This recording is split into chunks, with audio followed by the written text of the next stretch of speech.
नमस्कार दोस्तों, स्वागत है आप सभी लोगों का एक बार फिर से बायोमित्रा के इस ऑनलाइन एजुकेशन प्लेटफॉर्म पे। आज हम साइकोलॉजी की ये 5वीं क्लास है जिसके अंदर कुछ और टॉपिक निपटाने का प्रयास करेंगे। आज की क्लास के अंदर जो टॉपिक हम पढ़ने वाले हैं उसके अंदर सबसे महत्वपूर्ण सबसे पहले जो अपन पढ़ेंगे वो पढ़ेंगे अभिप्रेरणा यानी कि मोटिवेशन। उसके बाद छोटे छोटे कई सारे टॉपिक है जैसे कि रुचि, आदत, अभिवृत्ति क्या होती हैं, अभिक्षमता क्या होती हैं। तो इस प्रकार की जो छोटी छोटी बातें हैं उनके बारे में अपन जानने का प्रयास करेंगे। ठीक है, तो सारी चीज़ें मैं एक नोट्स के फॉर्मेट में आपके सामने लेके आया हूँ। उन्हीं चीज़ों को बस थोड़ा सा अपन समझ लेंगे और फिर इन चीज़ों को आपको रट लेना है। ठीक है, तो अपन स्टार्ट करते हैं आज की क्लास को। अगर आपने पहले वाली जो क्लासेस हैं 4 क्लासेज हो चुकी हैं उनको नहीं देखा है तो आप ज़रूर से उनको पहले देखें, उसके बाद इस पर जंप करें, क्योंकि आज ये 5वीं क्लास है और लगभग 5-7 क्लासेज और आएगी जिस पर अपन साइकोलॉजी को कम्प्लीटली पढ़ लेंगे। ठीक है, चलो मैं स्टार्ट करता हूँ। सबसे पहले अभिप्रेरणा। अभिप्रेरणा होती क्या है? इंग्लिश वाला वर्ड आप जरूर ध्यान में रखें। अभिप्रेरणा का मतलब होता है मोटिवेशन। इससे आपको काफ़ी हद तक चीज़ें समझ में आ जाएगी कि अभिप्रेरणा क्या होती है ना। मोटिवेशन, मोटिवेशन को ही अपन क्या कहते हैं? अभिप्रेरणा कहते हैं। अब यहाँ पर ये जो मोटिवेशन शब्द है, ये मोटिवेशन शब्द लैटिन भाषा के मोटम शब्द से आया है ना। मोटिवेशन वर्ड जो है वो मोटम वर्ड से आया है और मोटम लैटिन भाषा का शब्द है। एक चीज़ ध्यान रखना, साइकोलॉजी में लगभग जो वर्ड हैं वो लैटिन भाषा से ये लिए गए हैं। ठीक है, सारे तो नहीं है लेकिन ऑलमोस्ट 90% अब मैं ये कह सकता हूँ कि वो लैटिन भाषा से लिए गए हैं। तो मोटिवेशन शब्द लैटिन भाषा के मोटम या मूवर शब्द से लिया गया है और इसका अर्थ होता है क्रियाकलाप में गति, है ना। क्रियाकलाप जो भी आपकी एक्टिविटी है उसके अंदर जो है वो उसको स्पीड पकड़ाना, उसके अंदर गति लाना, वो काम होता है मोटिवेशन का। तो पहली चीज़ आपको ध्यान रखनी है, मोटिवेशन शब्द लैटिन भाषा के मोटम या मूवर शब्द से आया है जिसका अर्थ होता है क्रियाकलाप में गति। ठीक है, अब होती क्या है अभिप्रेरणा? अभिप्रेरणा एक ऐसी अवस्था है जिसके उत्पन्न होने से व्यक्ति बेचैनी का अनुभव करता है और इसे दूर करने हेतु, किसको? बेचैनी को दूर करने हेतु विशेष प्रकार की क्रियाएं करता है या फिर एक निश्चित व्यवहार करने हेतु बाध्य हो जाता है। यानी कि जैसे ही किसी को अभिप्रेरणा या मोटिवेशन जो है वो मिलेगा, उसके अंदर एक अलग ही बेचैनी आ जाएगी और उस बेचैनी को दूर करने के लिए, उस बेचैनी को कम करने के लिए व्यक्ति विशेष प्रकार की क्रिया करता है या फिर एक निश्चित व्यवहार करने के लिए बाध्य हो जाता है। वो होती है अभिप्रेरणा। ठीक है, तो इस परिभाषा को एक बार 2 बार ध्यान से पढ़ेंगे। अभिप्रेरणा एक ऐसी अवस्था है जिसके उत्पन्न होने से व्यक्ति बेचैनी का अनुभव करता है और इस बेचैनी को दूर करने के लिए विशेष प्रकार की क्रिया या एक निश्चित व्यवहार करने के लिए बाध्य हो जाता है। उसे अपन मोटिवेशन कहते हैं, उसे अपन अभिप्रेरणा कहते हैं। तो ये तो इसकी एक सामान्य परिभाषा हुई कि अभिप्रेरणा क्या होती है। अब अलग अलग मनोवैज्ञानिक भी इसको क्या करते हैं, अलग अलग तरीके से यहाँ पर परिभाषित करते हैं। तो उनका कथन स्टेटमेंट जरूर याद रखेंगे क्योंकि एग्जाम में सीधा आ जाता है। गुड जो है, कार्टर गुड के अनुसार कार्य को आरंभ करने, जारी रखने और नियमित करने की जो प्रक्रिया है उसको अभिप्रेरणा कहते हैं। यानी कि कोई भी अगर आप काम शुरू कर रहे हैं तो उस शुरू करने के लिए भी मोटिवेशन की आवश्यकता होती है। उस शुरू करने के बाद उसको कंटिन्यू जारी रखें, नियमित रेगुलरिटी के साथ में जारी रखें, उसके लिए जो है वो अभिप्रेरणा बहुत ज़रूरी है। तो गुड की परिभाषा आपको ध्यान में रखनी है कि कार्य को आरंभ करने, जारी रखने और नियमित करने की जो प्रक्रिया होती है वो अभिप्रेरणा है। स्किनर भाई साहब क्या कहते हैं? स्किनर कहते हैं कि अभिप्रेरणा अधिगम का सर्वोत्कृष्ट राजमार्ग है। वेरी वेरी इंपॉर्टेंट क्वेश्चन छपेगा, अभिप्रेरणा अधिगम का सर्वोत्कृष्ट राजमार्ग है, ये कथन किसका है? और उस आपके सामने 4 ऑप्शन होंगे, तो याद रखना ये कथन स्किनर का है। ठीक है, फिर एक वैज्ञानिक आते हैं क्रेच व क्रचफील्ड। इन्होंने कहा अभिप्रेरणा हमारे क्यों का उत्तर देती है। अभिप्रेरणा हमारे क्यों का उत्तर देती है, ये कथन किसका है? क्रेच एवं क्रचफील्ड का। उसके बाद वुडवर्थ की बात आती है। वुडवर्थ यहाँ पर कहते हैं कि वह दशा जो नियमित व्यवहार करने के लिए निश्चित लक्ष्यों की ओर उत्तेजित करती है। यानी कि एक ऐसी अवस्था जो एक निश्चित प्रकार के व्यवहार करने के लिए आपको क्या करती है? उत्तेजित करती है, उसे अपन अभिप्रेरणा कहते हैं। ठीक है, वुडवर्थ का ही कहना है कि जो आउटपुट निकलेगा, यानी कि कोई भी चीज़ का जो निष्पादन है, आउटपुट है, वो 2 चीज़ों पे डिपेंड करेगा। एक तो कैपेसिटी यानी कि आपकी योग्यता है कि नहीं है, और दूसरा आपके पास मोटिवेशन है कि नहीं है ना। केवल मोटिवेशन से काम नहीं चलेगा, कैपेसिटी भी होनी चाहिए। अगर आपके पास वो कैपेसिटी भी है और उसके बाद दूसरी चीज़ आपके पास मोटिवेशन है, तो फिर जो है वो आउटपुट बहुत ही बढ़िया निकलता है। ठीक है, तो ये वुडवर्थ के बारे में आपको ध्यान में रखना है। ठीक है, चलो अब अभिप्रेरणा की विशेषताएं क्या है। क्वेश्चन सीधा दे देगा निम्न में से कौन सी अभिप्रेरणा की विशेषता नहीं है या फिर है, ऐसा कुछ भी पूछ लेगा। तो ये आपको ध्यान रखना है कि अभिप्रेरणा की कौन कौन सी विशेषताएं होती है। अभिप्रेरणा आंतरिक हो सकती है, काल्पनिक, समझ गए। अभिप्रेरणा कैसी होती है, आंतरिक होती है। और दूसरी चीज काल्पनिक है, रियलिटी से इसका कोई लेना देना नहीं है। मोटिवेशन जैसा वास्तव में कुछ नहीं होता, ये क्या है, एक काल्पनिक चीज है, ठीक है। दूसरा चयनात्मक और लक्ष्य निर्देशित होती है, यानी कि आपको अपने लक्ष्य के प्रति जो है वो एक निश्चित व्यवहार को करने के लिए जो आपको उत्तेजित करती है वो होती है अभिप्रेरणा, लक्ष्य निर्देशित होती है, ठीक है। तीसरी चीज, ये एक अनुमानित प्रक्रिया है। ये क्या है, एक अनुमानित प्रक्रिया है। उसके बाद उद्देश्य प्राप्ति के बाद ये समाप्त हो जाती है, यानी कि जब तक आप जो चीज़ का आपने टारगेट बनाया वो नहीं मिलेगा तब तक आपके पास वो मोटिवेशन रहेगा, तब तक आप एक निश्चित व्यवहार करने के लिए बाध्य होंगे। जैसे ही वो काम हो गया, जैसे ही वो लक्ष्य आपको मिल गया, जैसे ही वो उद्देश्य आपका पूरा हो गया, उसके बाद मोटिवेशन भी क्या हो जाता है, खत्म हो जाता है। हाँ, फिर अलग चीज़ के लिए अलग मोटिवेशन आ सकता है, लेकिन इस चीज़ का जो मोटिवेशन था वो जैसे ही उद्देश्य प्राप्ति हुई उसके बाद समाप्त हो जाएगा, ठीक है। विशेषताएं, अभिप्रेरणा साधन है, साध्य नहीं। अभिप्रेरणा क्या है, एक साधन है, साध्य नहीं है, ठीक है ना। उसके बाद में ये भावनात्मक रूप से जागृत होती है ना।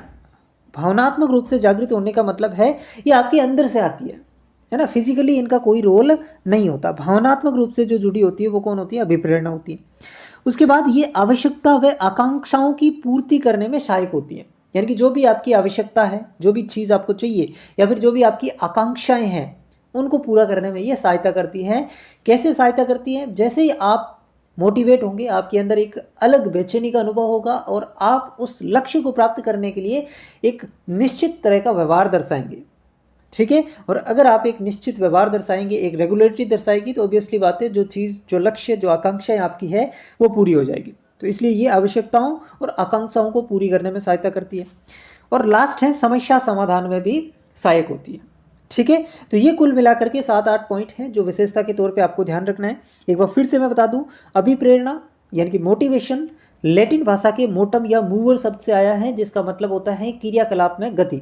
यानी कि जो काम आप पहले धीरे धीरे कर रहे थे, जैसे ही आपको कोई मोटिवेशन मिलेगा, जैसे ही आप मोटिवेट होंगे, उसी काम को करने में आपकी स्पीड बढ़ जाएगी, ठीक है। अभिप्रेरणा क्या है, एक ऐसी अवस्था है जिसके उत्पन्न होने से व्यक्ति बेचैनी का अनुभव करेगा और उसको पूरा करने के लिए, उसको दूर करने के लिए विशेष प्रकार की क्रियाएं करता है। फिर अलग अलग जो है वो वैज्ञानिक, मनोवैज्ञानिक अलग अलग स्टेटमेंट देते हैं, ये आप सबको ध्यान रखना है। स्किनर का कथन बहुत इंपॉर्टेंट है, अभिप्रेरणा अधिगम का क्या है, सर्वोत्कृष्ट राजमार्ग है, ठीक है। इसको थोड़ा सा ध्यान रखना। और फिर ये जितनी भी विशेषता हैं कि आंतरिक होती हैं, काल्पनिक होती हैं, अनुमानित होती हैं, चयनात्मक होती हैं, लक्ष्य निर्देशित होती हैं, साध्य नहीं साधन होता है, भावनात्मक रूप से जागृत होती हैं, समस्या समाधान में सहायक होती है। ये कुछ विशेषता हैं जो आपको ध्यान में रखनी है, ठीक है। चलो फिर आगे बढ़े अपन। अब नेक्स्ट चीज़ है अभिप्रेरणा चक्र, ये बहुत इंपॉर्टेंट है। अभिप्रेरणा चक्र, यहाँ पर एक मनोवैज्ञानिक का नाम आपको ज़रूर से याद रखना है, हिलगार्ड। हिलगार्ड भाई साहब कहते हैं कि अभिप्रेरणा जो होती है ना, उसमें 3 चीज़ें होती हैं। एक आवश्यकता, नीड, दूसरी चीज चालक या अंतर्नोद, है ना, जिसको अपन इंग्लिश में ड्राइव कहते हैं, और तीसरी चीज होती है उद्दीपक, जिसको अपन प्रोत्साहन भी कह सकते हैं। तो अभिप्रेरणा चक्र के 3 घटक हैं, याद रखना इस चीज को। अभिप्रेरणा चक्र के कितने घटक हैं, 3 घटक हैं। या फिर हिलगार्ड ने अभिप्रेरणा चक्र के कितने घटक बताए, 3 घटक बताए। कौन कौन से, आवश्यकता, अंतर्नोद, उद्दीपक, इनको रटना है, आवश्यकता, अंतर्नोद, उद्दीपक। अब अंतर्नोद की जगह शब्द चालक भी आ सकता है, तो दोनों याद रखना, या फिर इंग्लिश वाले याद रख लेना, कोई दिक्कत वाली बात ही नहीं। आवश्यकता को नीड कहते हैं, अंतर्नोद या चालक को ड्राइव कहते हैं, और उद्दीपक को इंसेंटिव कहते हैं, ठीक है। तो इसको याद रख लोगे कि अभिप्रेरणा चक्र के कितने तत्व होते हैं, या फिर अभिप्रेरणा चक्र के कितने घटक होते हैं, 3 घटक होते हैं, आवश्यकता, अंतर्नोद, उद्दीपक। आवश्यकता, अंतर्नोद, उद्दीपक, और ये किसने बताया, हिलगार्ड ने, ठीक है। अब अपन इनके बारे में एक एक करके देख लेते हैं कि भाई आवश्यकता क्या होता है, अंतर्नोद क्या होता है और उद्दीपक क्या होता है। आवश्यकता क्या होती है, अभिप्रेरणा चक्र की पहली अवस्था या पहला तत्व या पहला घटक जो होता है वो आवश्यकता है। तो ये बहुत इंपॉर्टेंट है। आवश्यकता क्या है, अभिप्रेरणा चक्र का पहला तत्व, पहली अवस्था है। आवश्यकता जैविक भी हो सकती है, आवश्यकता शारीरिक भी हो सकती है, और आवश्यकता सामाजिक भी हो सकती है। मतलब आवश्यकता कुछ भी हो सकती है, जैविक, शारीरिक, सामाजिक, कुछ भी हो सकती है। जैसे कि आपको सर्दी लग रही है तो स्वेटर की आवश्यकता पड़ेगी, समझ गए? तो ये एक प्रकार की क्या है, शारीरिक आवश्यकता है। सर्दी लगने पर आपको स्वेटर चाहिए, तो ये एक शारीरिक आवश्यकता है। जैविक आवश्यकता, जैसे ही आपको क्या करेगा, भूख लगेगी तो आपको क्या चाहिए, भोजन चाहिए, ये एक जैविक आवश्यकता है। सामाजिक आवश्यकता, आप लेबर असिस्टेंट की तैयारी कर रहे हैं क्योंकि पैसे कमाने हैं, समाज के अंदर अपने आप को स्टेब्लिश करना है, तो ये सामाजिक आवश्यकता है। आवश्यकता कुछ भी हो सकती है, जैविक, शारीरिक, सामाजिक, ठीक है। और आवश्यकता के कारण ही आप क्या होते हैं, मोटिवेट होते हैं। किसी भी चीज़ के लिए आप मोटिवेट तब होंगे जब आपको कोई चीज़ की आवश्यकता है, ठीक है ना। तो ये मोटिवेशन की या अभिप्रेरणा का पहली अवस्था है आवश्यकता। जब तक आप कोई चीज़ की आवश्यकता नहीं है तब तक आप मोटिवेट नहीं होंगे, ठीक है। दूसरी चीज़ आती है अंतर्नोद। क्या होता है अंतर्नोद? प्रत्येक आवश्यकता से जुड़ा हुआ एक चालक है, यानी कि जो भी आपकी आवश्यकता है उस हर आवश्यकता से एक चालक जुड़ा हुआ रहता है। जैसे जैसे ही आपको पानी की आवश्यकता होगी आपको क्या करेगी, प्यास लगेगी। जैसे ही आपको भोजन की आवश्यकता होगी आपको क्या होगा, भूख लगेगी। यानी कि हर एक आवश्यकता से जुड़ा हुआ एक चालक होता है। हर एक आवश्यकता से जुड़ा हुआ क्या होता है, एक चालक होता है। पानी की आवश्यकता होगी, प्यास लगेगी। भोजन की आवश्यकता होगी, भूख लगेगी।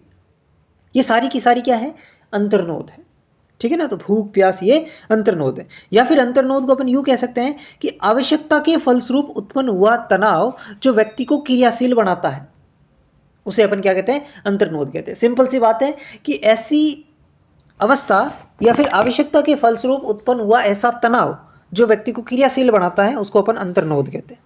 क्लियर है? अगली चीज आती है उद्दीपक। ये इसका तीसरा घटक है, अभिप्रेरणा चक्र की तीसरी अवस्था है। उद्दीपक क्या होता है, वातावरण की वह वस्तु जिसे पाने का व्यक्ति प्रयास करता है उसे अपन क्या कहते हैं, उद्दीपक कहते हैं। और इस चीज को पाने से क्या होगा, आवश्यकता की तो पूर्ति हो जाएगी और अंतर्नोद की शांति हो जाएगी। आवश्यकता की पूर्ति हो जाएगी और अंतर्नोद की यहाँ पर शांति हो जाएगी। ये उद्दीपक कहलाता है। क्लियर है? इतनी बातें बहुत इंपॉर्टेंट है ये स्लाइड, अभिप्रेरणा चक्र। सारी स्लाइड ही बहुत इंपॉर्टेंट है, ठीक है। एक एक लाइन यहाँ पर बहुत इंपॉर्टेंट है। तो अभिप्रेरणा चक्र के बारे में क्या याद रखोगे, हिलगार्ड कहते हैं कि अभिप्रेरणा जो भी है उसके तीन अवस्था होती है, तीन घटक होते हैं, आवश्यकता, अंतर्नोद और उद्दीपक। आवश्यकता जो है ये अभिप्रेरणा चक्र की पहली अवस्था होती है। आवश्यकता जैविक, शारीरिक, मनोसामाजिक कुछ भी हो सकती है।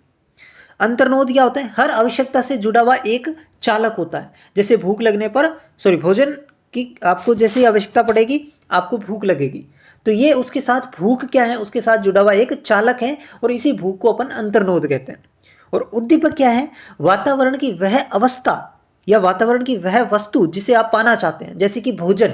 तो भोजन क्या है आपके लिए, उद्दीपक है ना। आपको क्या करना है, प्यास लग गई है ना, आपको पानी चाहिए, तो पानी चाहिए ये तो क्या हो गई, आवश्यकता हो गई। पानी चाहिए तो आपको एक प्यास लगेगी, मतलब एक क्या, प्यास लगेगी आपको, तो प्यास क्या हो गया यहाँ पर, अंतर्नोद हो गया। और पानी क्या हो गया यहाँ पर, उद्दीपक हो गया। क्यों? क्योंकि वातावरण की वह वस्तु जो आप जिसको चाहते हो वो उद्दीपक होता है। तो आप किसे चाहते हो, पानी को। पानी पियोगे तो आपकी प्यास शांत हो जाएगी, प्यास शांत होगी यानी कि आपकी अंतर्नोद की शांति होगी और आवश्यकता की पूर्ति होगी, पानी आपको मिल गया, ठीक है। तो ये आपको याद रखना है। चलो नेक्स्ट है अभिप्रेरणा के प्रकार, यानी कि मोटिवेशन कितना प्रकार का होता है, दो प्रकार का। एक आंतरिक अभिप्रेरणा यानी कि इंटरनल मोटिवेशन, और एक बाह्य अभिप्रेरणा यानी कि एक्सटर्नल मोटिवेशन। ये चीज़ आपको भी बताएं कि मोटिवेशन एक अंदर से आता है और एक बाहर से दिया जाता है, ठीक है। तो थोड़ा सा अपन और भी देख लेते हैं। आंतरिक अभिप्रेरणा क्या होती है, जो स्वयं से प्रेरित होती है, जिसके कोई बाहरी घटक कुछ भी नहीं करता, इसमें खुद से ही जो मोटिवेशन आता है उसको अपन कहते हैं आंतरिक अभिप्रेरणा। यानी कि इसका जो केंद्र होता है वो कोई आंतरिक तत्व होता है, आपके अंदर कुछ ऐसी चीज़ होगी जो आपको मोटिवेट रखेगी, जो आपको पढ़ने के लिए मजबूर करेगी, या फिर कोई भी XYZ काम करने के लिए मजबूर करेगी, कोई आपका आंतरिक तत्व। और इस अभिप्रेरणा को, आंतरिक अभिप्रेरणा को अपन क्या कहते हैं, सकारात्मक अभिप्रेरणा कहते हैं। यानी कि वास्तव में जो अभिप्रेरणा काम की है, जो पॉजिटिव मोटिवेशन होता है वो आपका कौन सा होता है, आंतरिक अभिप्रेरणा, है ना। बहुत सारे लोग कहते हैं कि मोटिवेशन बाहर वाला काम नहीं करता, अंदर होना चाहिए, इसलिए ये क्या हो जाएगी, सकारात्मक। बाह्य अभिप्रेरणा समझ गए आप, कोई बाह्य कारक या बाह्य अभिप्रेरणा क्या होगी, कोई बाह्य कारक या बाह्य व्यक्ति से प्रेरित होकर के आप अगर मोटिवेट होते हो तो उसे बाह्य अभिप्रेरणा कहते हैं, ठीक है, जैसे कि आप लेबर असिस्टेंट की तैयारी कर रहे हो, आपके अंदर से एक फीलिंग आ रही है यार मुझे इसे फोड़ना ही है, तो वो तो आंतरिक अभिप्रेरणा। और बाह्य अभिवेशन, आप कोई एक वीडियो देख लिया यूट्यूब पर या फिर कहीं से सैलरी देख ली, वो एक प्रकार का क्या है, बाह्य अभिप्रेरणा है। ठीक है, आंतरिक अभिप्रेरणा जो होती है वो कार्य केंद्रित होती है, यानी कि इसमें व्यक्ति अपने कार्य पे फोकस्ड हो जाता है, उसको काम में इंटरेस्ट आने लग जाता है, उसी काम में मजा आने लग जाता है, ये कार्य केंद्रित होती है। जबकि बाह्य अभिप्रेरणा क्या होती है, लक्ष्य केंद्रित होती है, आप उस लक्ष्य को पाना चाहते हो इसलिए आप वो काम कर रहे हो, आपको काम में मजा नहीं आ रहा है, लेकिन आपको क्या चाहिए, जो लक्ष्य जो आपने सोचा है, जो आपने ठाना है वो चाहिए, तो ये होती है लक्ष्य केंद्रित। जबकि आंतरिक अभिप्रेरणा कार्य केंद्रित होती है, उस व्यक्ति को उस काम को करने में ही मजा आता है। ठीक है, आंतरिक अभिप्रेरणा को पुरस्कार, पुनर्बलन, परिणाम, इन सब से कोई फर्क नहीं पड़ता, है ना। जो भी इंटरनल मोटिवेशन होगा उसको पुरस्कार, पुनर्बलन, इन सब चीज़ों की आवश्यकता नहीं होती है। लेकिन बाह्य अभिप्रेरणा के अंदर ये बहुत ज़रूरी होती है। अगर आपको पुरस्कार दिया जाए तो आप और मोटिवेट होंगे, आपको पुनर्बलन दिया जाए, शाबाशी दी जाए तो आप और मोटिवेट होंगे। तो ये सारी की सारी बाह्य अभिप्रेरणा की बातें हैं। आंतरिक अभिप्रेरणा अपने आप में अंत है या फिर ये साध्य है। आंतरिक अभिप्रेरणा क्या होती है, साध्य होती है, जबकि बाह्य अभिप्रेरणा साधन है, अंत की युक्ति है। ठीक है, आंतरिक अभिप्रेरणा सतत होती है, यानी कि लगातार रहती है, ऐसे कम ऊपर नीचे नहीं होती है और समान स्तर पर बनी रहती है। जबकि बाह्य अभिप्रेरणा में उतार चढ़ाव आते रहते हैं। आज मैंने मोटिवेशन दे दिया आपको, कल फिर से आपसे वही आपकी हालत हो जाएगी, है ना। जब तक आप खुद से मोटिवेट नहीं रहेंगे तब तक आप जो है वो सतत रूप से, कंटिन्यू रूप से वो काम नहीं कर पाएंगे। तो आंतरिक अभिप्रेरणा अगर किसी व्यक्ति के अंदर आ गई तो वो तो सतत और समान स्तर पर काम करेगा, और बाह्य अभिप्रेरणा से अगर कोई काम कर रहे हैं तो उसमें उतार चढ़ाव आते रहेंगे। ठीक है, तो ये अभिप्रेरणा जो है वो दो प्रकार की होती है, आंतरिक और बाह्य अभिप्रेरणा, और इन दोनों के अंदर अंतर क्या है ये आपको थोड़ा सा ध्यान में रखना है। क्लियर है इतनी बातें? आगे बढ़ सकता हूं मैं? चलो,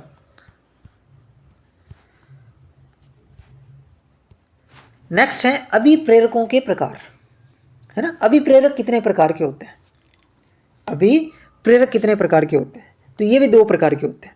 एक होते हैं जैविक या शारीरिक अभिप्रेरक, और एक होते हैं मनोसामाजिक अभिप्रेरक। याद रख लो इसको, जैविक या शारीरिक अभिप्रेरक और मनोसामाजिक अभिप्रेरक। ठीक है, तो ये दो तरीके के हो जाएंगे। अब इनके अंदर अंतर क्या है, अपन अंतर से पढ़ लेते हैं। जैविक या शारीरिक अभिप्रेरक क्या होते हैं, जो आपके शरीर से जुड़े हुए हो, है ना। और सामाजिक या मनोसामाजिक अभिप्रेरक जो समाज से जुड़े हुए होते हैं। ठीक है, अब जैविक अभिप्रेरक कौन से हैं? इनके अंदर 6 अभिप्रेरक आपको ये याद रखने हैं: भूख, प्यास, नींद, काम, विश्राम, मल मूत्र और त्याग। याद रख लोगे इसको, क्या क्या याद रखोगे? भूख, प्यास, नींद, काम, विश्राम, मल मूत्र, त्याग। ठीक है, भूख, प्यास, नींद, काम, विश्राम, मल मूत्र, त्याग, ये 6 जो है ये जैविक और शारीरिक अभिप्रेरक है। इसके अलावा जो भी बच जाते हैं, जो भी आपके सामने दिखे, वो सारे के सारे क्या हो जाएंगे? मनोसामाजिक अभिप्रेरक। इन 6 के अलावा अन्य सभी जो अभिप्रेरक है वो किस में आते हैं? मनोसामाजिक अभिप्रेरक में आते हैं। 6 के अलावा जैसे उपलब्धि है, संबंधन है, शक्ति है, चिंता है, जिज्ञासा है, आक्रामक है, अनुमोदन है, यानी कि जितने भी प्रकार के अभिप्रेरक हैं इन 6 के अलावा वो सारे के सारे मनोसामाजिक हैं। तो याद आपको कौन से करने हैं? केवल और केवल जैविक वाले या शारीरिक वाले। क्या होते हैं? भूख, प्यास, नींद, काम, विश्राम, मल मूत्र और त्याग। ये 6 प्रकार के जो अभिप्रेरक होते हैं वो जैविक या शारीरिक अभिप्रेरक होते हैं। ठीक है, और मनोसामाजिक इसके अलावा जो भी बच गया। ठीक है, जैविक अभिप्रेरक जो होते हैं इनका संबंध जैविक या शारीरिक आवश्यकताओं से है। इनका संबंध किससे है? या तो आपकी कोई न कोई जैविक आवश्यकता है या फिर आपकी कोई न कोई शारीरिक आवश्यकता है। जबकि जो मनोसामाजिक अभिप्रेरक होते हैं इनका संबंध सामाजिक या मनोवैज्ञानिक या फिर पर्यावरणीय मांगों से जो संबंध होता है वो किसका होता है? मनोसामाजिक अभिप्रेरक का होता है। ठीक है, जैविक या शारीरिक प्रेरक जो होते हैं वो आपके जन्मजात होते हैं, वो बाहर से नहीं आते, वो जब जन्म लेते हो आप उसी के साथ ही वो आते हैं, और ये जीने के लिए अनिवार्य हैं। ये जितने भी अभिप्रेरक मैंने आपको ऊपर बताए, भूख, तो ये जीने के लिए अनिवार्य। अगर आपको भूख नहीं लगेगी आप रोटी नहीं खा पाओगे, है ना भाई। भूख ही नहीं लगी, रोटी नहीं खाओगे तो मर जाओगे। आपको प्यास ही नहीं लग रही है, पानी नहीं पियोगे, मर जाओगे, है ना। आप नींद नहीं ले रहे हो, नहीं चलेगा काम, है ना। तो ये जितने भी अभिप्रेरक है, भूख, प्यास, नींद, काम, विश्राम, मल मूत्र और त्याग, ये सारे के सारे जैविक अभिप्रेरक हैं जो जन्मजात होते हैं। और सबसे खास बात है ये जिंदगी के लिए अनिवार्य हैं, जीवन जीने के लिए अनिवार्य है।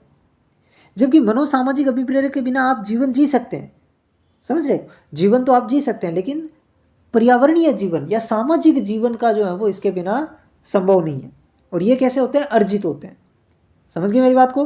तो ये जितने भी मनोसामाजिक अभिप्रेरक होते हैं वो अर्जित होते हैं, आपने खुद कहीं ना कहीं ग्रहण किए होते हैं, और ये इसलिए ज़रूरी होती है ताकि आप समाज में अच्छे ढंग से जी सको। यानी कि सामाजिक जीवन के लिए तो ज़रूरी कौन से हो जाएंगे? मनोसामाजिक। लेकिन वास्तव में जो जीवन जीने के लिए अनिवार्य होते हैं वो जैविक या शारीरिक अभिप्रेरक होते हैं।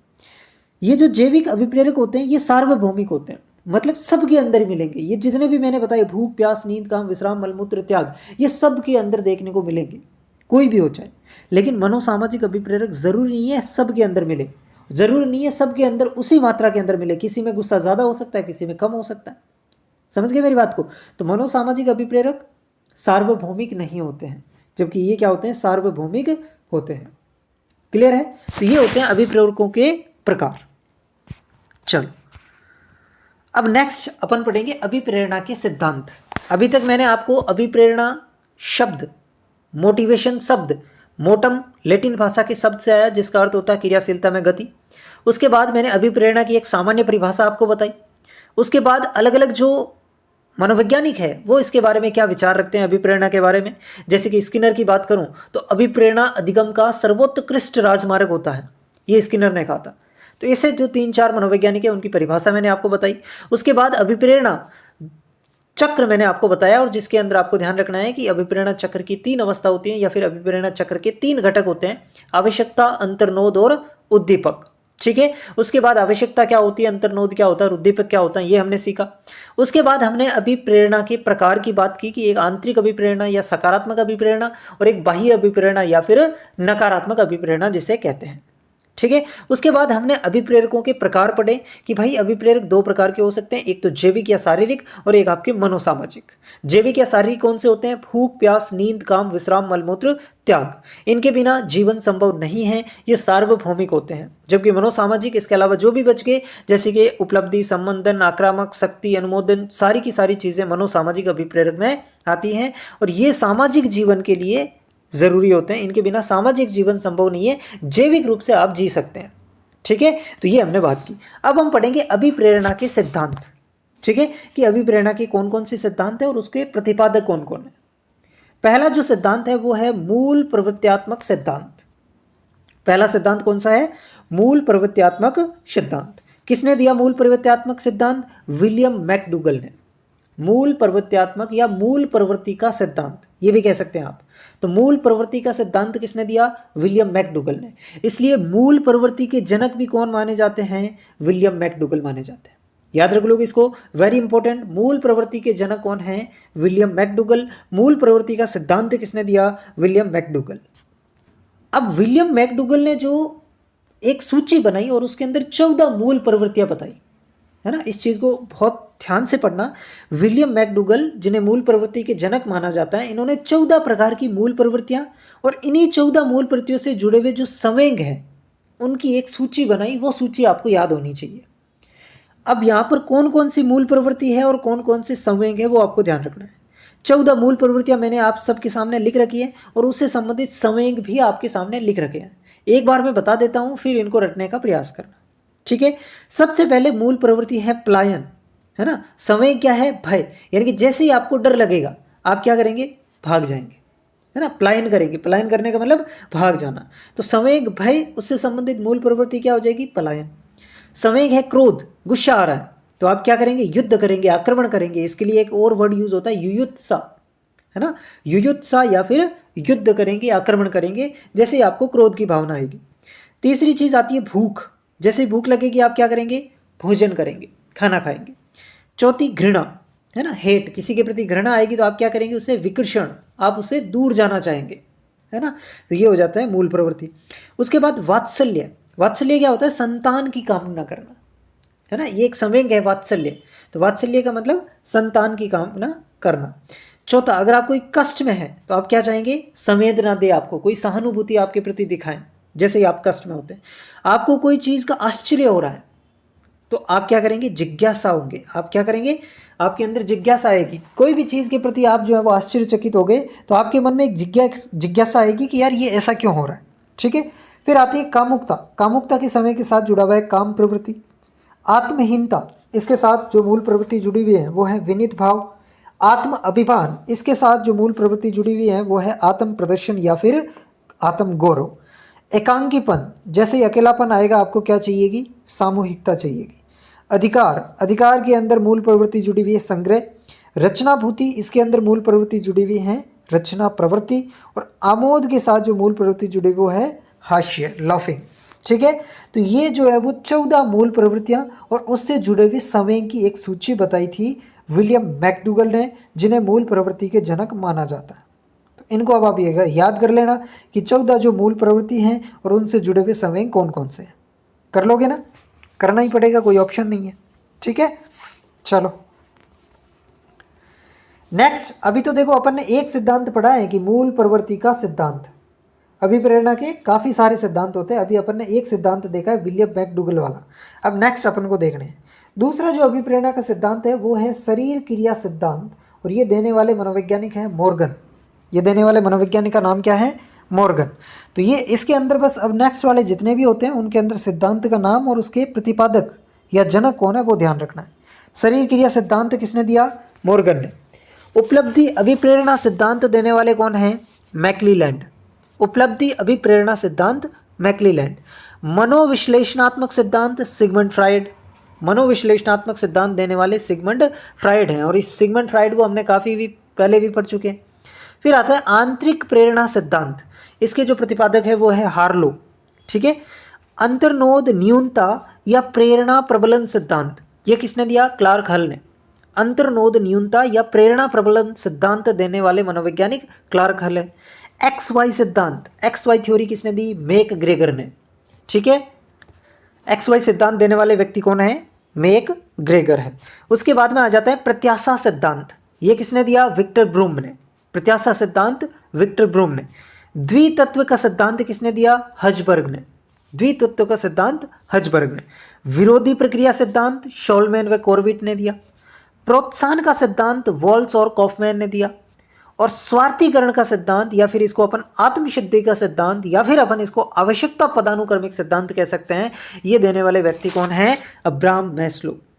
याद रख लोगे इसको, एक बार फिर से दोहराएंगे। शरीर क्रिया सिद्धांत मॉर्गन का, उपलब्धि अभिप्रेरणा सिद्धांत मैक्लीलैंड का, मनोविश्लेषणात्मक सिद्धांत सिगमंड फ्राइड का, आंतरिक प्रेरणा हार्लो का, अंतर्नोद न्यूनता या प्रेरणा प्रबलन सिद्धांत क्लार्क हल का, एक्स वाई सिद्धांत मेक ग्रेगर, प्रत्याशा सिद्धांत विक्टर ब्रूम, द्वितत्व का सिद्धांत हजबर्ग, विरोधी प्रक्रिया सिद्धांत सोलमैन व कॉर्विट, प्रोत्साहन का सिद्धांत वॉल्स व कॉफमैन, और स्व यथार्थीकरण आत्मसिद्धि या आवश्यकता पदानुक्रमिक का सिद्धांत किसने दिया, अब्राहम मैस्लो ने। ये 12 सिद्धांत आपको याद होने चाहिए। एक तो पीछे रह गया मूल प्रवृत्ति का सिद्धांत विलियम मैकडूगल, और बाकी सारे के सारे ये आपके सामने हैं। ठीक है, तो ये अभिप्रेरणा के टोटल सिद्धांत है जो मैंने आपको बता दिए। रख लोगे इनको याद। देखो ज़्यादा मुश्किल नहीं है, थोड़ा सा तो आपको मेहनत करनी पड़ेगी इसके अंदर। घंटा भर भी अगर आपको दे दोगे आराम से याद हो जाएगा, है ना। इतना तो याद हो जाएगा कि ऑप्शन देखते ही आप टिक कर लोगे। ठीक है ना, तो थोड़ा सा बस इसको 2-3 बार रीडिंग मार लेना है, बाकी इसको रटने का ज़्यादा प्रयास नहीं करना है। जब 2-3 बार तुम थोड़ा ध्यान लगा करके इसको पढ़ोगे तो ये अपने आप चीज़ें याद हो जाएगी। ठीक है बच्चों, चलो फिर अपन नेक्स्ट आगे बढ़ते हैं। चलो, ये यहाँ तक अपनी अभिप्रेरणा समाप्त हो चुकी है। अब अपन आगे पढ़ेंगे, छोटी छोटी बातें हैं, रुचि, आदत, अभिवृत्ति, इनके बारे में। तो अभिप्रेरणा के बारे में अभी तक मैंने जितना भी बताया है उसको एक बार आप अच्छे से पढ़ लेना। ठीक है, अब हम बात करेंगे रुचि की। चलो, रुचि क्या होती है, रुचि क्या होती है। रुचि एक प्रेरक शक्ति है। रुचि एक प्रेरक शक्ति है जो हमें किसी व्यक्ति, वस्तु या घटना के प्रति ध्यान देने के लिए प्रेरित करती है। रुचि क्या है, एक ऐसी प्रेरक शक्ति है जो किसी व्यक्ति के प्रति या किसी वस्तु के प्रति या फिर किसी घटना के प्रति ध्यान देने के प्रेरित करती है, उसे अपन कहते हैं रुचि। यानी कि कोई भी चीज़ में अगर आपकी रुचि होगी तो आप उस चीज़ की तरफ देखोगे, आप उसकी तरफ ध्यान दोगे।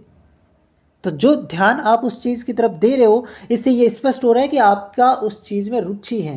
रुचि को इंग्लिश में कहते हैं इंटरेस्ट, है ना। तो आपका जिस भी चीज़ में इंटरेस्ट होगा आप उसकी तरफ ध्यान दोगे। तो सिंपल सी परिभाषा है कि एक ऐसी प्रेरक शक्ति है जो किसी व्यक्ति, वस्तु या घटना के प्रति ध्यान देने के लिए प्रेरित करे, वो रुचि होती है। याद रख लोगे। अब इसकी विशेषताएं देखते हैं कि रुचि की विशेषता क्या है। वंशक्रम और वातावरण दोनों से प्रभावित होती है, यानी कि आपका जो इंटरेस्ट है, आपकी जो रुचि है, ये आपके वंशक्रम से भी प्रभावित होगी। आपकी दादा का क्या इंटरेस्ट था, आपके पिताजी का क्या इंटरेस्ट था, इन सब से भी प्रभावित होगी। और वातावरण से भी प्रभावित होती है, यानी कि आपके आसपास कैसे लोग हैं, उनका कैसी जो है चीज़ें, आपके दोस्त कैसे हैं, उनका स्टेटस कैसा है, उनकी जो आर्थिक स्थिति है वो कैसी हैं, उनका रहन सहन कैसा है, उनकी पर्सनैलिटी कैसी है, इन सब चीज़ों से जो है वो आपकी रुचि प्रभावित होती है। इन चीज़ों का फ़र्क पड़ता है। तो रुचि वंशक्रम से भी प्रभावित होगी और रुचि वातावरण से भी प्रभावित होती है। इन चीज़ों पे डिपेंड करेगा कि आप किस प्रकार की चीज़ों में इंटरेस्ट लेंगे, किस प्रकार की चीज़ों में नहीं लेंगे। ठीक है, तो दोनों चीज़ें इसको प्रभावित करती है। दूसरी चीज़, रुचि जन्मजात भी होती है और अर्जित भी होती है। कुछ रुचियाँ ऐसी होती हैं जब आप जन्म लेते हैं उसी समय साथ लेकर ही आते हैं, और कुछ आप बाद में संसार से, समाज से, पर्यावरण से उसको अर्जित कर लेते हो। ठीक है ना, ग्रहण कर लेते हो। तो ये दोनों तरीके की हो सकती हैं, जन्मजात, अर्जित। उसके बाद में रुचि परिवर्तनशील है। ज़रूरी नहीं है आपको किसी एक चीज़ में इंटरेस्ट आ गया तो वो ज़िंदगी भर उस चीज़ में इंटरेस्ट रहेगा ही रहेगा, नहीं, कोई ज़रूर नहीं है। आज है कल नहीं है, एक महीने रहेगा उसके बाद नहीं आएगा और दूसरी चीज़ में इंटरेस्ट आ जाएगा। तो ये परिवर्तनशील होता है, एक ही चीज़ पे टिका हुआ नहीं रहेगा कि अगर आपको आज किसी चीज़ में इंटरेस्ट आ रहा है तो उसको 1 महीने बाद, 2 महीने बाद भी उस चीज़ में इंटरेस्ट रहे, ये कोई ज़रूरी नहीं है। ठीक है, रुचि आंतरिक भी हो सकती है, बाह्य का पक्ष से भी हो सकती है। ठीक है, ये व्यक्तित्व का एक महत्वपूर्ण पक्ष है, यानी कि आपका व्यक्तित्व, आपका पर्सनैलिटी इस चीज़ पे भी डिपेंड करेगा कि आप किन चीज़ों में इंटरेस्ट लेते हो, आपका इंटरेस्ट किन चीज़ों में है। इसलिए ये व्यक्तित्व का एक प्रमुख पक्ष माना जाता है। रुचि व्यावसायिक भी हो सकती है, अव्यावसायिक भी हो सकती है। ठीक है ना, तो ये कुल मिलाकर के रुचि की विशेषता है कि ये वंशक्रम और वातावरण दोनों से प्रभावित होगी, जन्मजात या अर्जित हो सकती हैं, आंतरिक या बाह्य हो सकती हैं, परिवर्तनशील होती हैं और व्यक्तित्व का एक महत्वपूर्ण पक्ष इसको माना जा सकता है। ठीक है, अब रुचि को प्रभावित करने वाले कारक कौन कौन से हैं, यानी कि इंटरेस्ट को कौन कौन प्रभावित करेगा। एक तो बुद्धि लब्धि, यानी कि आपका IQ लेवल क्या है, आपके सोचने समझने की शक्ति कैसी है, तर्क शक्ति कैसी है, चिंतन कैसा है, इस चीज़ के आधार पर आपकी रुचि डिसाइड होगी, है ना। हर व्यक्ति की रुचि समान नहीं होती है, उसकी पर्सनैलिटी पे डिपेंड करेगा। तो बुद्धि लब्धि आपके IQ लेवल पे डिपेंड करेगा कि आप किस प्रकार की चीज़ों में इंटरेस्ट लेंगे। दूसरी चीज़, आपके आसपास की संस्कृति कैसी है, आपकी रुचि भी उसी में आएगी। जैसे कि आप राजस्थान के अंदर रहते हैं, पश्चिमी राजस्थान में रहते हैं, दक्षिणी राजस्थान में रहते हैं, तो हर अपनी जगह का अलग अलग अपना पहनावा होता है। तो जो व्यक्ति जहाँ पर रहता है उसको उसकी संस्कृति से, उसके खान पान से, उसके पहनावे से क्या हो जाता है, एक इंटरेस्ट आ जाता है, उसमें रुचि आ जाती है। और फिर दूसरे की जो पहनावे होते हैं उनको थोड़े से वो क्या लगते हैं, ख़राब लगते हैं, या फिर ख़राब नहीं यूँ कह सकते हैं, उनको अपने वाला थोड़ा ज़्यादा अच्छा लगता है। तो ये संस्कृति पे डिपेंड करेगा, अपने आसपास के वातावरण पे भी डिपेंड करेगा। तीसरी चीज़ होती है आयु, यानी कि आप कितने साल के हो, इस चीज़ पे भी डिपेंड करेगा। अगर आपकी उम्र 20 वर्ष है तो आपकी रुचियाँ अलग होगी, आपकी उम्र 5 वर्ष है आपकी रुचियाँ अलग होगी, और आप 80 वर्ष के हो चुके हैं तो आपकी रुचियाँ बदल जाएगी। यानी कि उम्र के ऊपर भी ये चीज़ें निर्भर करती हैं, सब उम्र के अंदर समान प्रकार की रुचियाँ नहीं पाई जाती। तीसरी चौथी चीज़ है लैंगिक भेद। आप फीमेल हैं तो आपकी अपनी अलग प्रकार की रुचियाँ होगी, अलग प्रकार के इंटरेस्ट होंगे, और आप मेल हैं तो अलग प्रकार का इंटरेस्ट होगा। इसके अलावा आपकी शिक्षा कितनी हुई है, कैसी हुई है, आपके विचार कैसे हैं, ये बहुत सारी कारक होते हैं, फैक्टर्स होते हैं जो रुचि को क्या करते हैं, प्रभावित करते हैं। ठीक है, अब एक चीज़ आपको ध्यान रखना है कि रुचि का मापन कैसे करता है ना। इंटरेस्ट आपको कितना, किस चीज़ में कितना इंटरेस्ट है, इस चीज़ का मापन कैसे करेंगे। तो इसके अंदर दो तरीके हैं, एक तो शिक्षक निर्मित विधियों से आप मापन कर सकते हैं, और एक होते हैं मानक रुचि परीक्षण, स्टैंडर्ड टेस्ट जो होते हैं उनके द्वारा आप परीक्षण कर सकते हैं।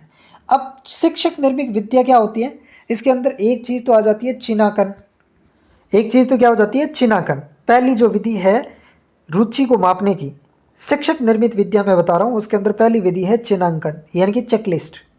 चेकलिस्ट क्या होता है, इसमें शिक्षक आपको एक सूची बना करके दे देगा और आपको इसमें सही गलत का निशान लगाना है ना। चिन्हांकन का मतलब चिन्ह से अंकन करना उसको कि ये सही है या फिर गलत है, उसको कहते हैं चिन्हांकन। और इससे के अंदर वो कुछ ऐसे प्रश्न डालेगा जिसके आधार पर वो फिर आपके सही और गलत जो भी आपने लगाया है उसके आधार पर निर्णय ले लेगा कि इसकी रुचि किस में है, कितनी है, ये सारी चीज़ें।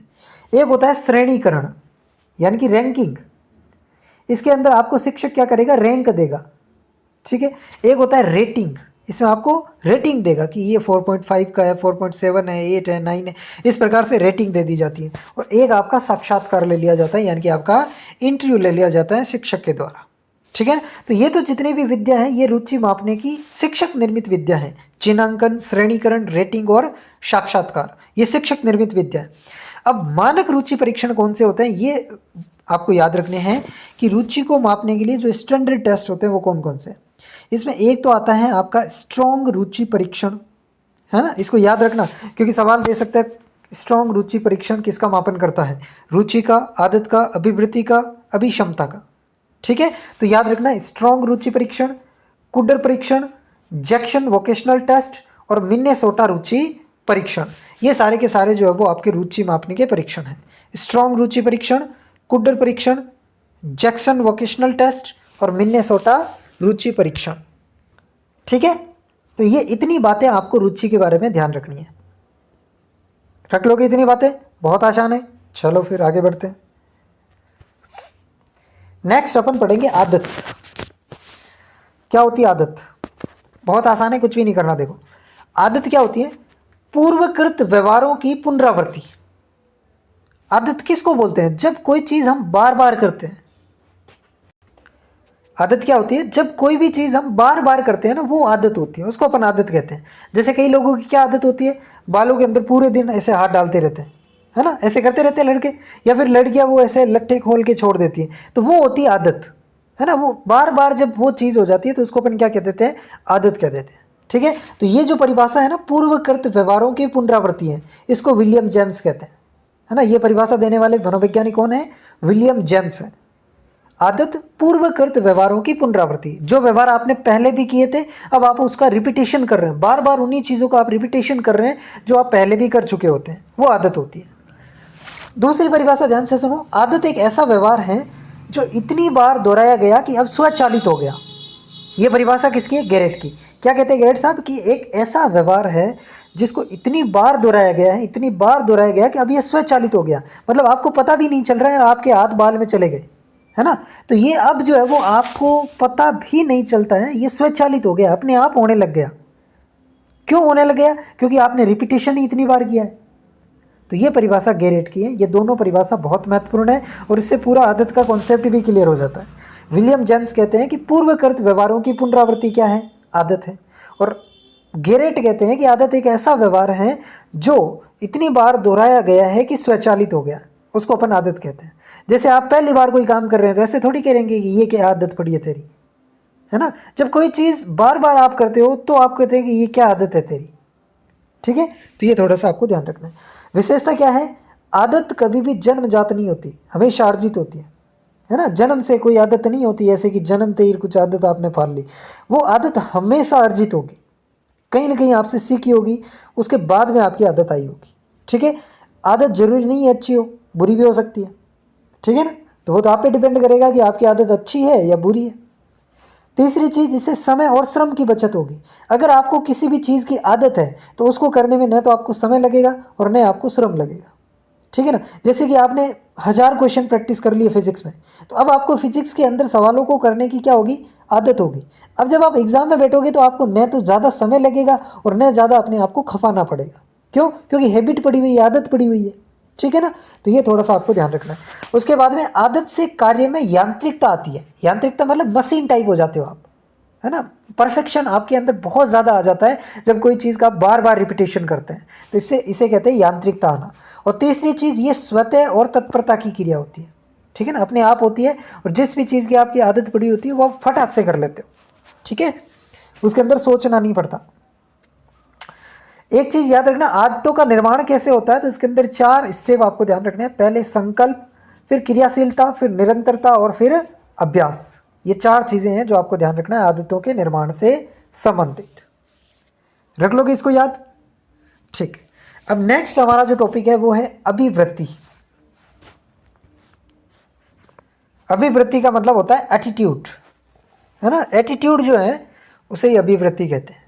और ये जो एटीट्यूड शब्द है ये भी लैटिन भाषा के एप्टस शब्द से आया है, जिसका अर्थ होता है योग्यता, जिसका मतलब होता है योग्यता, कैपेबिलिटी। तो एटीट्यूड एप्टस एक लैटिन भाषा के शब्द से आया है जिसका अर्थ होता है योग्यता, पहली चीज़ तो। दूसरी चीज़ होता है क्या एटीट्यूड?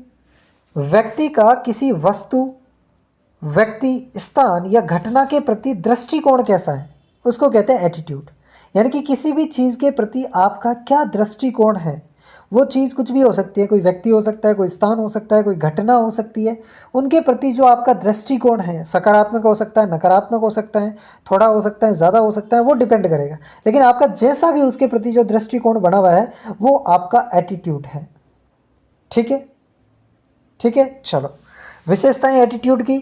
एटीट्यूड भी अर्जित होता है, ऐसा नहीं है कि जन्मजात होता है। जैसे आदत भी अर्जित होती है, एटीट्यूड भी अर्जित होता है। दूसरी चीज़, परिवर्तनशील होता है ना। किसी भी चीज़ के प्रति, किसी घटना के प्रति, किसी विषय के प्रति ज़रूरी नहीं है आपका हमेशा दृष्टिकोण एक जैसा ही हो, कभी भी दृष्टिकोण बदल सकता है ना। तो ये परिवर्तनशील होती है। विचारों का पुंज है, अभिवृत्ति क्या है, विचारों का पुंज है। स्वाभाविक होती है, धनात्मक या ऋणात्मक दोनों हो सकती हैं, और वातावरण से प्रभावित होती है। ये सारी की सारी अभिवृत्ति की विशेषताएं हैं जो आपको याद रखनी है। अब अभिवृत्ति का मापन करने के लिए भी कुछ टेस्ट हैं जो आपको याद रखने हैं, ठीक है ना। जैसे रुचि के परीक्षण मैंने आपको बताया, वैसे ही अभिवृत्ति को मापने के भी कुछ परीक्षण हैं। कोशिश करना ये भी याद कर पाओ, ठीक है। कोशिश करने से कुछ नहीं होता है, करना ही पड़ेगा। सबसे पहले युग्म तुलनात्मक विधि किसने दी थी, थ्रस्टन ने। युग्म तुलनात्मक विधि किसने दी, थ्रस्टन ने। उसके बाद में आती है क्रमबद्ध अंतर विधि, ये देने वाले हैं सफ़ीर। क्रमबद्ध अंतर विधि किसने दी, सफ़ीर में। तीसरी योग निर्धारण विधि देने वाले मनोवैज्ञानिक लीकर्ट है। चौथी है गटमैन स्केलोग्राम विधि। पांचवी है बुगार्ड सोशल डिस्टेंस विधि। और छठी है अहलुवालिया अध्यापक विधि, ठीक है ना। तो ये 6 प्रकार की मेथड आपको ध्यान में रखनी है। मोस्ट कॉमन मैंने इंपॉर्टेंट जितनी थी वही आपको बताई है, ठीक है। युग्म तुलनात्मक विधि थर्स्टन की, सफ़ीर की क्रमबद्ध अंतर विधि, लिकर्ट का योग निर्धारण विधि, और उसके बाद में 3 याद रख लेना, गटमैन स्केलोग्राम, बुगार्ड सोशल डिस्टेंस और अहलुवालिया अध्यापक विधि, ठीक है। तो ये अभिवृत्ति और आदत के बारे में मैंने आपको बता दिया। बढ़े अपन आगे, चलो। नेक्स्ट हमारा जो टॉपिक बचा हुआ है उसके अंदर एक है अभियोग्यता या अभिक्षमता, और इसको इंग्लिश में कहते हैं एप्टीट्यूड। अभियोग्यता कह सकते हो, अभिक्षमता कह सकते हो, और इंग्लिश में एप्टीट्यूड कह देना, ठीक है।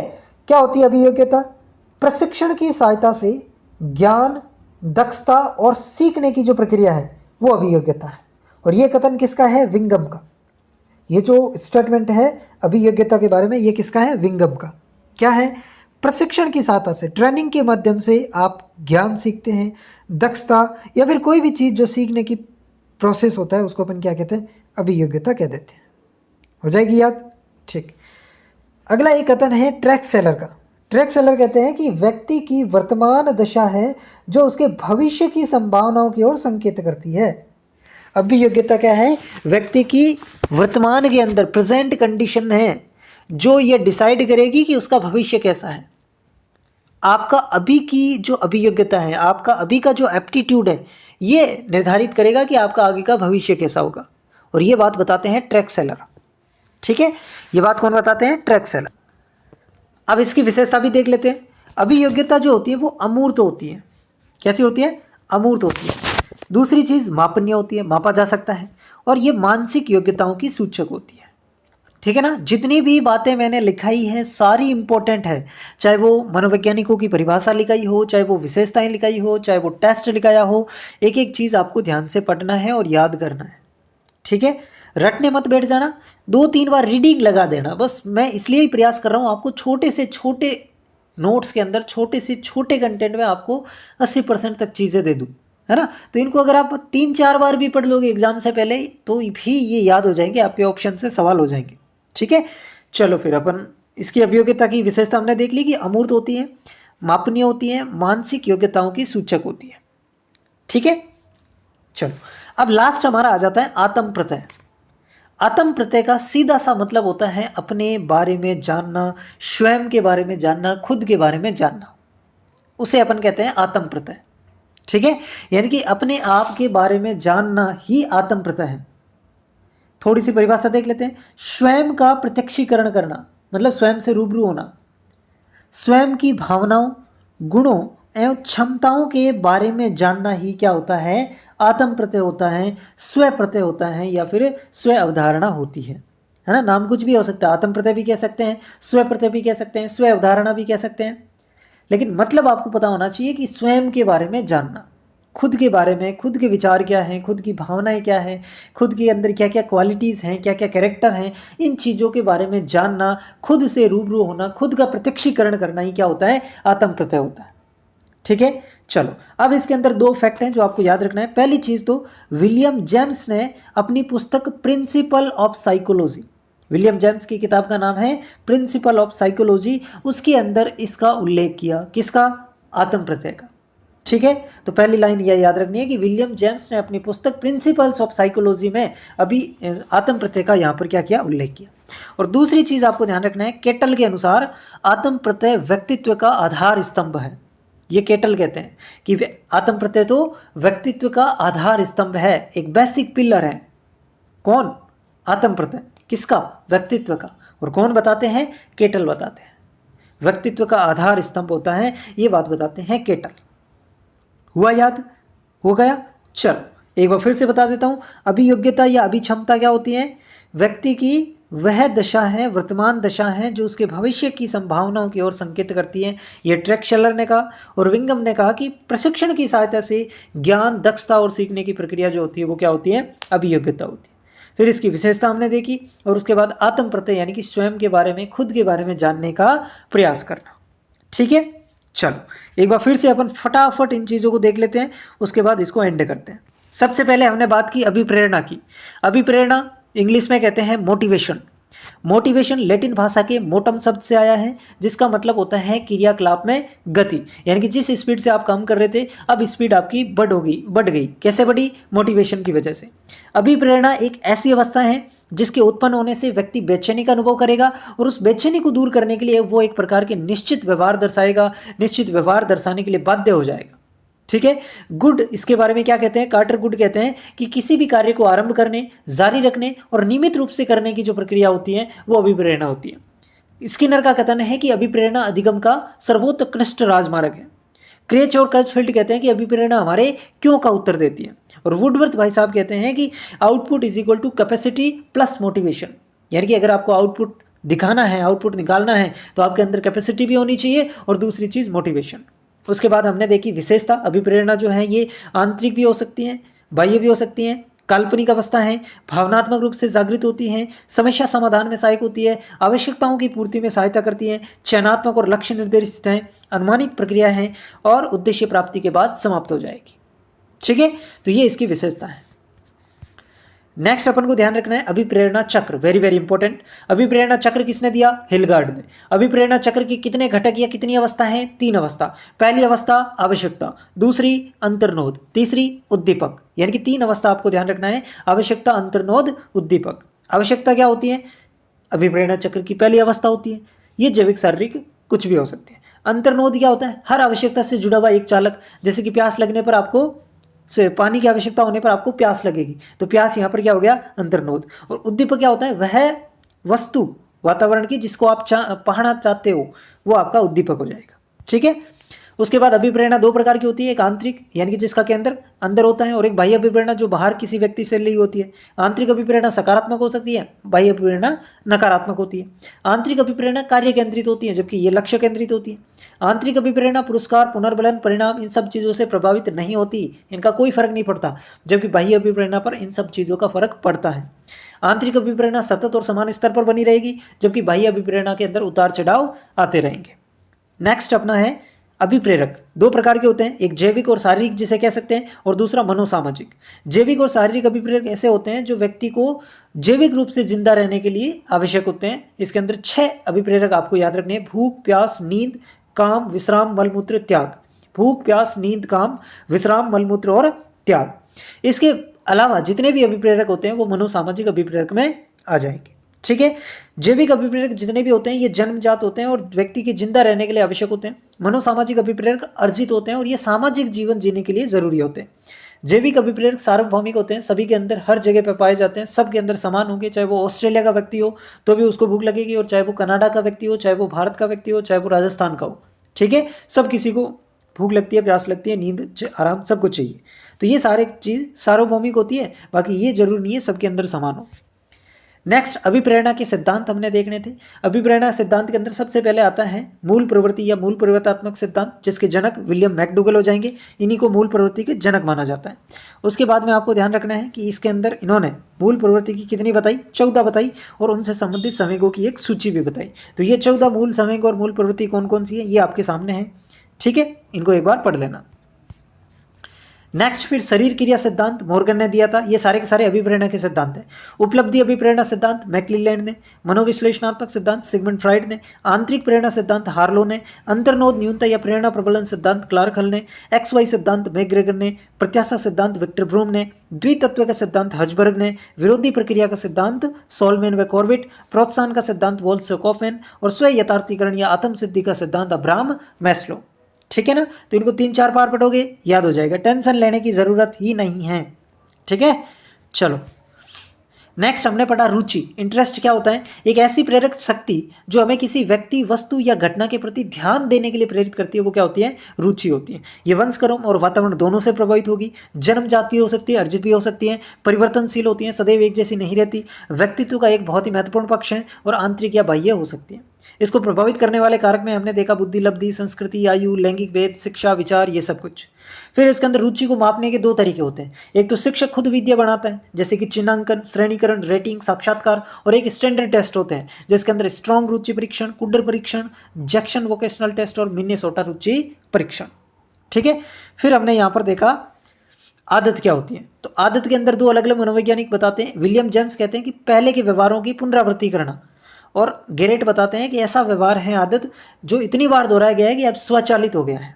ठीक है, फिर हमने आदत की विशेषताएं देखी कि जन्मजात नहीं होती, ये अर्जित होती है, अच्छी बुरी दोनों हो सकती है, समय और श्रम की इससे बचत होगी, और इससे कार्य में यांत्रिकता आती है। फिर हमने देखा अभिवृत्ति यानी कि एप्टीट्यूड क्या होता है, सॉरी एटीट्यूड। तो एटीट्यूड भी लैटिन भाषा की एप्टस शब्द से आया, जिसका मतलब होता है योग्यता। किसी व्यक्ति, वस्तु या घटना के प्रति अपना जो दृष्टिकोण होता है उसको अपन क्या कहते हैं? अभिवृत्ति कहते हैं। फिर ये भी अर्जित होती है, परिवर्तनशील होती है, और विचारों का पुंज होता है। ठीक है, फिर अभिवृत्ति को मापने की अलग अलग जो मेथड है उसके अंदर युग्म तुलनात्मक विधि, क्रमबद्ध अंतर विधि, योग निर्धारण विधि, Guttmann scalogram, Bogard social distance, और अहलुवालिया अध्यापक विधि। ठीक है, चलो नेक्स्ट हमने पढ़ा अभियोग्यता या अभिक्षमता। अभियोग्यता मतलब प्रशिक्षण के साथ से ज्ञान, दक्षता और सीखने की प्रक्रिया, ये आपको ध्यान रखना है। और ट्रैक सेलर के अनुसार वह वर्तमान दशा जो उसके भविष्य की संभावनाओं के बारे में बताएं, वो आपकी अभियोग्यता है। विशेषता अमूर्त होती है, मापनीय होती है, और मानसिक योग्यताओं की सूचक होती है। फिर हमने पढ़ा आत्म प्रत्यय यानी कि स्वयं के बारे में, अपने बारे में जानना क्या होता है, आत्म प्रत्यय होता है। और इसका उल्लेख जो है वो प्रिंसिपल्स ऑफ साइकोलॉजी बुक के अंदर मिलता है, जिसके लिखने वाले व्यक्ति कौन है, राइटर कौन है? विलियम जेम्स है। और केटल कहते हैं कि आत्म प्रत्यय जो है वो व्यक्तित्व का आधार स्तंभ होता है। तो ये थी आज की बातें, जिसके अंदर हमने अभिप्रेरणा, रुचि, आदत, अभियोग्यता, आत्म प्रत्यय, इन सब चीज़ों के बारे में डिस्कशन किया। और लगभग ये 5-7 घंटों का जो मैटर है वो अपने 1 घंटे के अंदर अंदर समेट दिया है। तो जितनी चीज़ें मैंने आपको बताई हैं, जो यहाँ पर आपको मैंने बताई हैं, उनको बस आराम से पढ़ते रहिए, ज़्यादा लोड नहीं लेना है। चीज़ों को 2-3 बार पढ़ोगे अपने आप याद हो जाएगी। ठीक है ना, साइकोलॉजी के अंदर ऐसा नहीं है कि सारे के सारे सवाल आपको नोट से मिलेंगे। साइकोलॉजी के अंदर एक आपकी समझ विकसित होनी चाहिए। अगर आपका सोचने का तरीका अच्छा है तो 50% क्वेश्चन आप यूँ ही कर लोगे। ठीक है ना, बाकी जितनी भी जो फैक्ट वाली चीज़ें होती हैं, जो थ्योरी वाली चीज़ें होती है, वो मैंने आपको लगभग 90% आपको कवर करवा दी है। ठीक है ना, तो डरने की कोई आवश्यकता नहीं है। जितना मैं करवा रहा हूँ उनको ध्यान से देखते जाओ, और बस एक बार जैसे ही मैं पढ़ा दूँ उसके बाद एक बार रीडिंग मार लेना, फिर एक बार रीडिंग 2-3 दिन के बाद और मार लेना, और फिर जब भी जैसे जैसे टाइम मिलता रहे, बस कहने का मतलब उसको रीडिंग मारते जाना है। ज़्यादा लोड नहीं लेना है, ज़्यादा इसको रटने का प्रयास नहीं करना है। ठीक है ना, क्योंकि वैसे भी नहीं रट पाओगे, चीज़ें नहीं हैं आपके सामने, तो इनको थोड़ा सा सीखने में, समझने में समय लगेगा। अपन ये प्रयास करेंगे कि अगर सिंपल क्वेश्चन आते हैं तो वो हमारे गलत नहीं होने चाहिए। ठीक है, तो इसी आशा और उम्मीद के साथ जो है वो अपन पढ़ रहे हैं, और कामना करते हैं कि सारे के सारे क्वेश्चन भी मिले। ठीक है, चलो फिर आज की क्लास में इतना ही रखते हैं, मिलते हैं अगली क्लास में। तब तक के लिए आप सभी विद्यार्थियों को बहुत बहुत धन्यवाद। और अगर आप इस चैनल पर नए हैं तो एक बार सब्सक्राइब ज़रूर कर सकते हैं। धन्यवाद।